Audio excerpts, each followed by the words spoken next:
दिल्ली विधानसभा चुनाव के लिए बीजेपी ने अब तक 59 उम्मीदवारों के नाम का ऐलान कर दिया है। 11 उम्मीदवारों के नाम का ऐलान अभी भी बाकी है।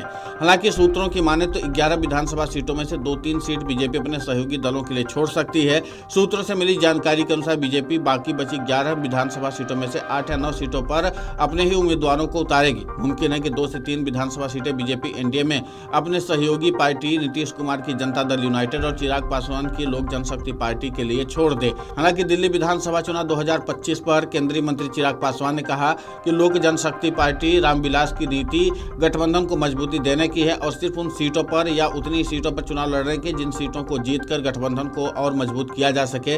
दिल्ली चुनाव में हम जो सीट लेंगे उसे जीतने के लिए ही लेंगे। दिल्ली की जनता इस बार वोट करेगी और 8 तारीख को जो परिणाम आएंगे उसमें भाजपा के नेतृत्व वाली एनडीए की सरकार दिल्ली में बनने जा रही है। और मैं पुनः इस बात को मैं कहता हूँ कि अगर, क्योंकि कुछ चैनल्स पे मैं ये भी सुनता हूँ अपने बारे में कि हम लोग इतनी सीटों पर दावेदारी पेश कर रहे हैं या इतनी सीटों पर लोक जनशक्ति पार्टी रामविलास चुनाव लड़ना चाहती है। एक बात तय है, स्पष्ट है, लोक जनशक्ति पार्टी रामविलास की नीति गठबंधन को मजबूती देने की है और सिर्फ उन सीटों पर या उतनी ही सीटों पर चुनाव लड़ने की है जिन सीटों को जीतकर गठबंधन को और मजबूत किया जा सके। पुनः दिल्ली चुनाव में भी झारखंड की तर्ज पर संख्या से ज्यादा विनेबिलिटी मैटर करेगी।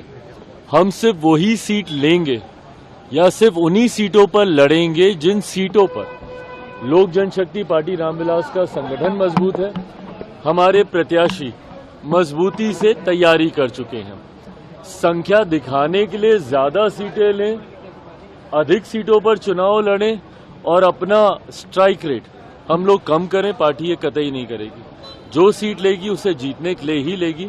और मैं मानता हूं कि मौजूदा परिस्थिति में जिस तरीके से आम आदमी पार्टी केजरीवाल जी की झूठे वादों से दिल्ली की जनता त्राही त्राही कर रही है और खास तौर पर हमारे बिहार के लोग, पूर्वांचल के लोग जिस बदहाल परिस्थिति में वहां पर जी रहे हैं और जिस तरीके से पूर्व मुख्यमंत्री केजरीवाल जी ने बिहारियों को अपमानित करने का काम किया, उन्हें फर्जी कहकर किसी को वोट जिताने के लिए फर्जीवाड़ा करने तक का, चुनाव जिताने के लिए फर्जीवाड़ा तक करने का आरोप जिस तरीके से यूपी बिहार के लोगों के ऊपर उनके द्वारा लगाया गया है, इन तमाम बातों को मद्देनजर रखते हुए इस बार दिल्ली की जनता वोट करेगी और 8 तारीख को जब परिणाम आएंगे तो वहां पे भाजपा के नेतृत्व वाली एनडीए की सरकार इस बार दिल्ली में बनने जा रही है। हालांकि सूत्रों की माने तो जेडीयू और लोजपा रामविलास बीजेपी से और ज्यादा सीटों की उम्मीद कर रही है। लोजपा रामविलास 2 से 3 विधानसभा सीटें चाहती है तो जनता दल यूनाइटेड 4 से 6 विधानसभा सीटों की उम्मीद कर रही है। वहीं 70 में से 59 उम्मीदवारों के नाम के बाद यह तो लगभग तय माना जा रहा है कि जेडीयू और लोजपा रामविलास के खाते में उनकी उम्मीदों के मुताबिक सीट तो नहीं आ रही है। माना जा रहा है कि 3 सीटों में से नीतीश कुमार की जदयू को 2 सीट तो लोक जनशक्ति पार्टी रामविलास को चर्चा के मुताबिक 1 सीट दी जा रही है। नीतीश कुमार की पार्टी को दिल्ली की बुराड़ी विधानसभा सीट पर अपना उम्मीदवार उतारने का मौका मिल सकता है, जबकि चिराग पासवान की पार्टी को दिल्ली के संगम विहार से उम्मीदवार उतारने का ऑफर बीजेपी दे सकती है।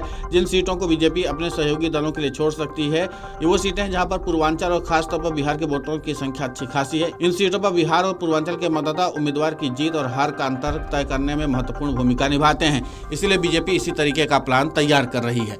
Video desk अमरउजाला.com। अमर उजाला जीवांजलि के सारथी की मदद लें और महाकुंभ में स्नान जरूर करें।